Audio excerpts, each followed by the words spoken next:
Hello everyone, welcome to Swati learning academy. Friends, आज हम लोग देखने वाले हैं मैथ्स पेडागोजी के कुछ प्रश्नों को जो कि 13 जनवरी 2023 को पेपर 1 में पूछे गए थे। तो चलिए शुरू करते हैं आज की क्लास को।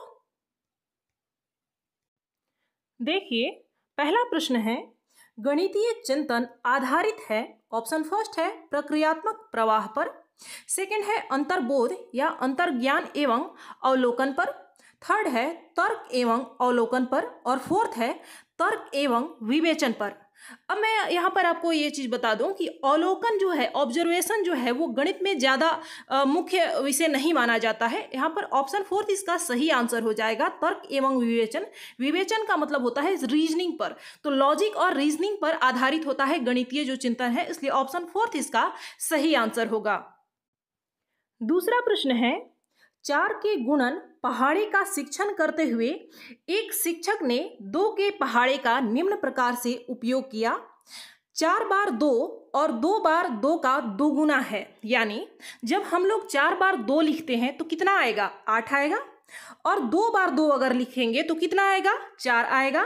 तो यहाँ पर क्या कहा जा रहा है कि 4 बार 2 जो है वो 2 बार 2 का यानी 4 का दोगुना है, तो बिल्कुल सही बात है, 4 का दोगुना 8 है। उसी तरह 4 बार 3 कितना हुआ? अगर आप 3 को 4 बार लिखते हैं तो कितना आएगा? आपके पास 12 आएगा। उसके बाद 2 बार 3 का, 2 बार जब आप 3 लिखते हो तो कितना आएगा? 6 आएगा। दुगुना है, 6 का डबल है 12। इसी प्रकार शिक्षक का, यानी इस प्रकार उसने और भी अंक और भी नंबर बताए। यहाँ पर शिक्षक का उद्देश्य क्या है?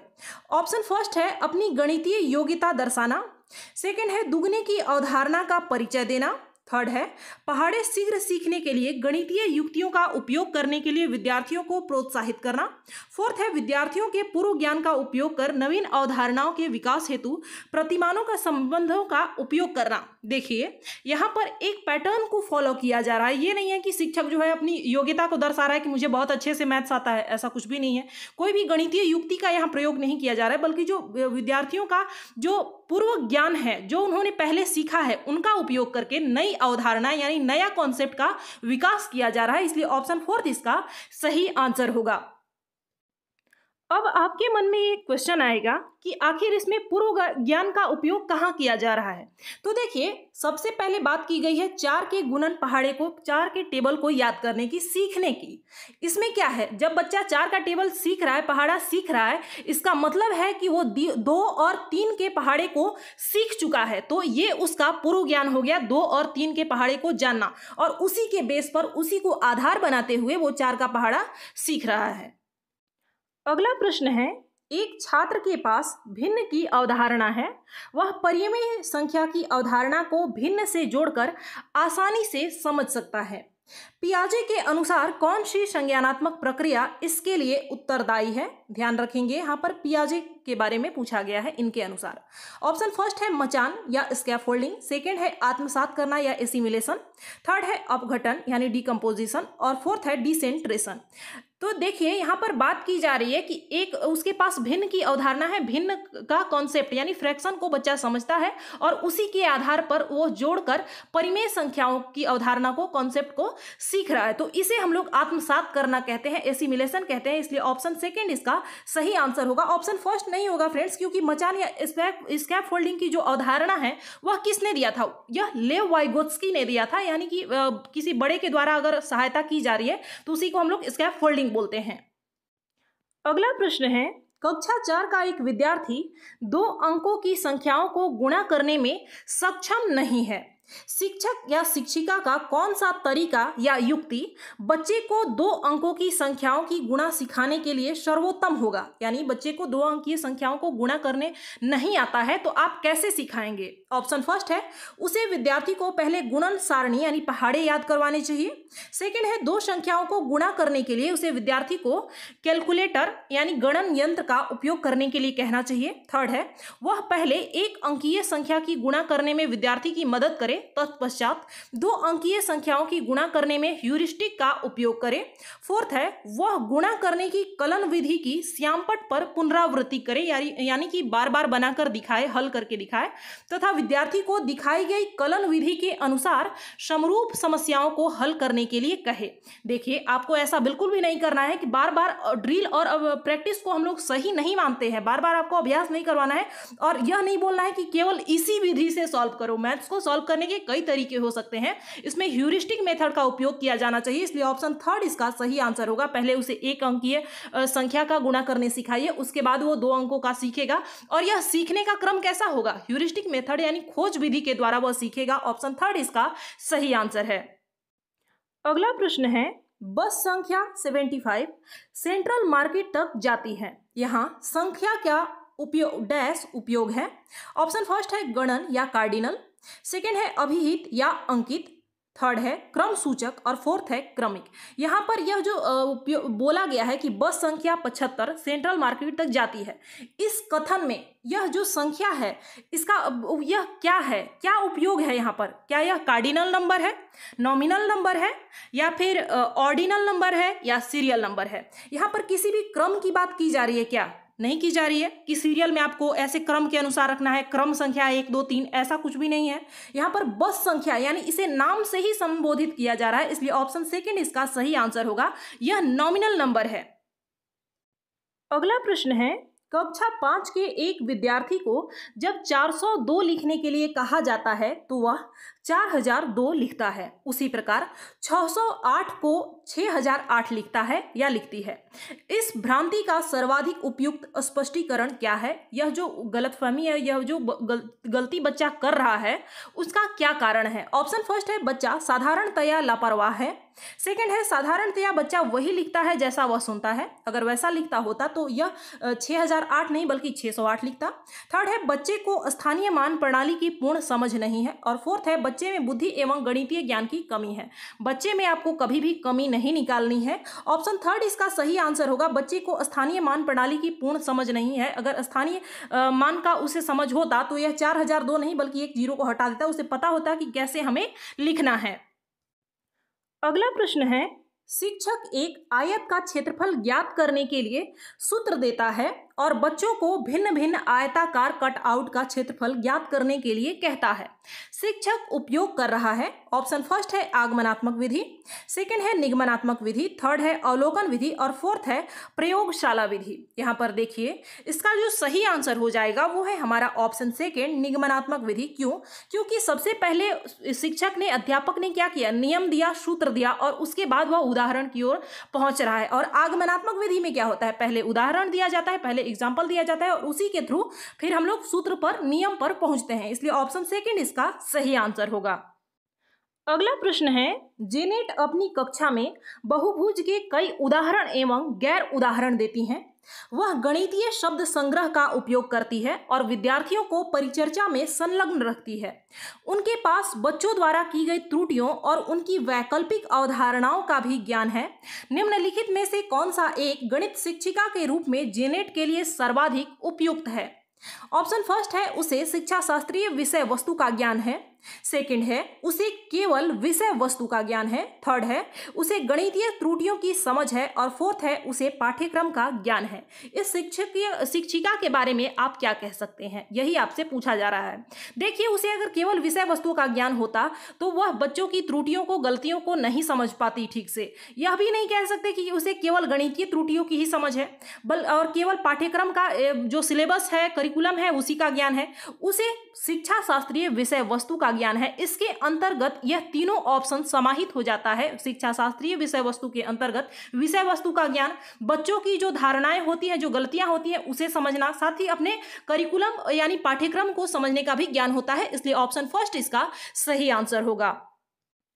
अगला प्रश्न है, एक संरचनावादी कक्षा में गणित का एक शिक्षण एवं अधिगम प्रक्रिया में सुधार कर सकता है। ऑप्शन फर्स्ट है कक्षाई प्रक्रियाओं पर मनन कर, सेकंड है अभ्यास के लिए अधिक प्रश्न देकर, थर्ड है केवल योगात्मक आकलन का प्रयोग करके, फोर्थ है होनहार विद्यार्थियों की पहचान कर उन्हें प्रतियोगात्मक परीक्षाओं के लिए तैयार करके। देखिए कैसे आप अधिगम यानी लर्निंग प्रोसेस में सुधार कर सकते हैं, अच्छा बना सकते हैं। ड्रिल और प्रैक्टिस को हम लोग सही नहीं मानते हैं, केवल योगात्मक आकलन नहीं बल्कि रचनात्मक आकलन भी होना चाहिए। होनहार विद्यार्थियों की पहचान तो आपको करना है, प्रतिभाशाली विद्यार्थियों की पहचान करना है, लेकिन इसलिए नहीं कि उन्हें हमें प्रतियोगी परीक्षाओं में के लिए तैयार करना है, यह भी नहीं होगा। ऑप्शन फर्स्ट इसका सही आंसर होगा। कक्षाई प्रक्रियाओं पर मनन करके चिंतन करके हम लोग अधिगम प्रक्रिया में सुधार कर सकते हैं। अगला प्रश्न है राष्ट्रीय पाठचर्या रूपरेखा 2005 के अनुसार प्राथमिक स्तर पर गणित में शिक्षण और अधिगम विधियां केंद्रित होनी चाहिए।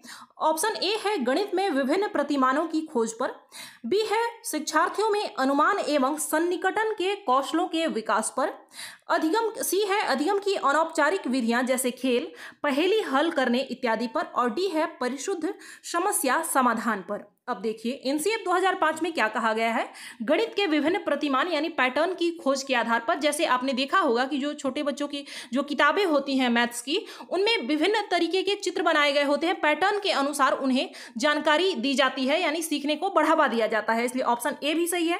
बी है विद्यार्थियों में अनुमान एवं सन्निकटन के कौशलों को, अनुमान पर भी वो अनुमान लगा सके किसी भी चीज के लिए, यह भी गणित के लिए आवश्यक होता है, बी भी सही है। सी है अधिगम की अनौपचारिक विधियां, केवल औपचारिक विधि केवल जो हम लोग कक्षा में पढ़ा रहे होते हैं ब्लैक बोर्ड पे, केवल वही नहीं बल्कि खेल विधि, पहेली सॉल्व करने यानी जो पजल हम लोग सॉल्व करते हैं उस पर भी ध्यान दिया जाना चाहिए, यह भी सही है। लेकिन परिशुद्ध समस्या समाधान यानी एग्जैक्ट किसी भी चीज का सही उत्तर तक पहुंचना, यह गणित के शिक्षण में बाधक है, यह सहयोगी नहीं है, इसलिए इसे नहीं मान्यता दी गई है। ऑप्शन ए बी सी हमारा सही आंसर होगा, जो कि ऑप्शन सी में दिया गया है। अगला प्रश्न है निम्नलिखित में से विभाजन की संकल्पना से संबंधित विभिन्न संरचनाएं कौन सी है। ऑप्शन ए है क्रमीकरण, बी है अनुपात, सी है समान संभागी, डी है पुनः व्यवस्थित करना। सही विकल्प का चुनाव करें। इसमें से कौन सा है जो विभाजन यानी भाग से संबंधित संरचना है उसी की तरह है। तो देखिए अनुपात जो है, अनुपात जो हम लोग निकालते हैं, चाहे समान संभागी का मतलब होता है बराबर भागों में बांटना, बराबर करना, तो यह क्या है विभाजन में भी हम लोग यही करते हैं, इसलिए बी और सी इसका सही आंसर है, यानी भाग विभाजन में यही करते हैं, बी और सी इसका सही उत्तर होगा, जो कि ऑप्शन सेकेंड में दिया गया है। अगला प्रश्न है संख्याई कौशल के विकास का अर्थ नहीं होता। ऑप्शन फर्स्ट है संख्याओं और संख्या संक्रियाओं के बारे में ज्ञान, सेकंड है संख्याओं के साथ साथ आकृतियों के बारे में समझ, थर्ड है संख्याओं को रटकर याद करना, फोर्थ है वास्तविक जीवन में आंकड़ों के प्रबंधन के लिए आवश्यक कौशल। इसमें कहा गया है कि संख्याई कौशल के विकास का अर्थ नहीं होता है। क्या अर्थ नहीं है? तो देखिए जहां कहीं पर रटने की बात आ जाए, अभ्यास करने की, ड्रिल और प्रैक्टिस की बात आ जाए, वो हमेशा गलत होता है, इसलिए ऑप्शन थर्ड इसका सही आंसर है, क्योंकि रटना गलत है और यही संख्याई कौशल के विकास का अर्थ यह नहीं कह सकते कि चीजों को आप केवल रट लीजिए, इसलिए ऑप्शन थर्ड इसका सही आंसर होगा। अगला प्रश्न है प्राथमिक स्तर के गणित में पाठ्यपुस्तकें विविध कहानियां, कविताएं और कहानियों और प्रतिमान संलग्न करती है, यानी बुक में क्या किया गया है, कविताओं को दिया गया है, कहानियों को और पैटर्न को सम्मिलित किया गया है। राष्ट्रीय पाठ्यचर्या रूपरेखा 2005 के अनुसार इसके लिए निम्नलिखित में से सर्वाधिक उपयुक्त कारण कौन सा है, यानी इन किताबों में कविताओं, कहानियों और पैटर्न को शामिल करने का कारण कौन सा है। ऑप्शन फर्स्ट है बच्चों के लिए गणित की कक्षा को कम उबाऊ बनाना, सेकंड है बच्चों की शब्दावली का विकास करना, थर्ड है गणित की कक्षा में कुछ फुर्सत का समय निकालना, और फोर्थ है गणित को संदर्भित बनाना और बच्चों के जीवन के अनुभवों से जोड़ना।